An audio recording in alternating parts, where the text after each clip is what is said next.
Hey guys, welcome to our latest episode of Teen Tech Talk. In this episode, we're going to be talking about the impact of social media on the youth. Let's get into it.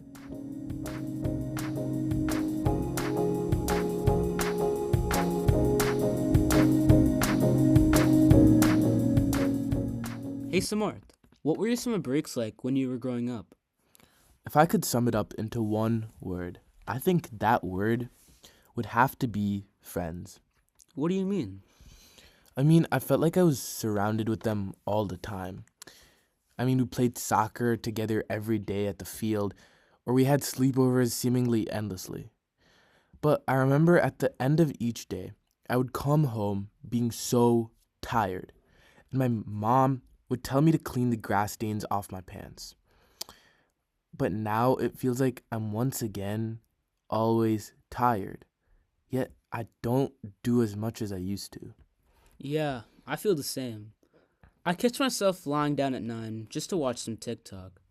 I say to myself, 10 more minutes. And in a snap, it's 11. Now that essay that's due tomorrow isn't even started. Yeah, I kind of get it. We're sort of like that generation where we're not completely invested in technology throughout our childhood, but I feel like the longer we've had it, the more addicted we've got. Just look at us now. Yeah, when I was a kid, I felt like tech was only a small part of my life. Sometimes watching TV with my sister, doing some Khan Academy lessons on the family computer, or playing a game on my mom's phone. Now I feel like we've gotten a lot worse, but I'm really scared for the next generation. They've they're born with an iPad by their side, and they're always stimulated by something. Yeah, haven't we already seen the effects of something like short form content? I mean, I feel like I can no longer even watch normal TV shows. I feel like my life has just got into something where it just keeps getting faster and faster and faster. Yeah, that's true.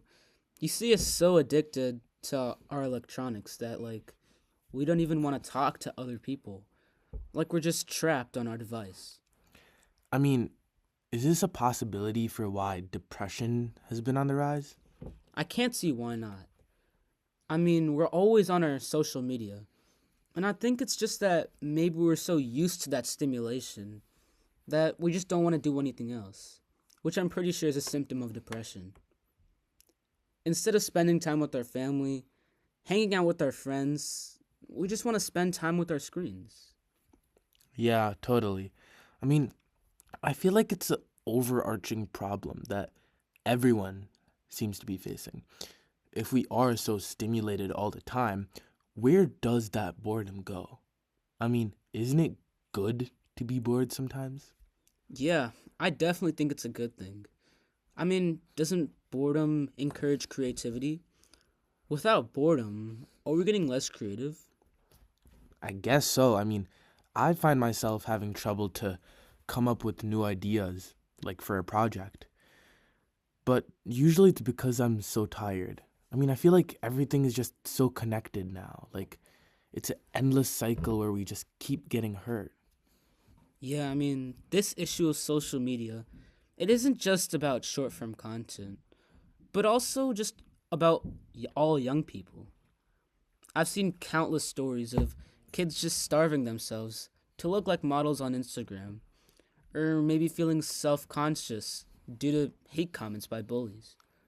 It's frightening to think that social media has such a big impact and grasp on our youth that it can make them feel negative about themselves. And I'm sure that's only going to get worse with Generation Alpha and beyond. Yeah, I get it. Social media is definitely bad, but I think everything has those pros and cons. Like through social media, you can update people about your life, like showing your grandma on the other side of the world what you're doing and what you're up to. And you can also share things that you find funny, like how me and you share reels through Instagram. But I feel like at the end of the day, it's just something where social media is just a platform for entertainment. And I do see there's some benefits, but I really don't think children should have access to it just because of what it can do to them. Exactly. I feel like social media's negatives only come from like a lack of maturity, a sense of control, and most of all, emotional regulation. As we get older, we begin to mature more and we understand how to deal with different situations and issues. And I feel that that allows us to know how to use social media properly. The next generation should use Gen Z as an example. Like, we're not able to use social media properly. Yeah, but I think it's sort of truly up to parents at the end of the day. They require the attention to this issue, and that's only possible through blogs and posts or even podcasts informing them about this, just Ye- like us. Yeah, I think it's also important for teachers to hear about this. Yeah. We hope we provided you with some insight on this issue of social media, and it's up to you, our viewers, to come up with how you can use this information to help others. Thanks for watching, guys. We'll see you in the next episode of Teen Tech Talk.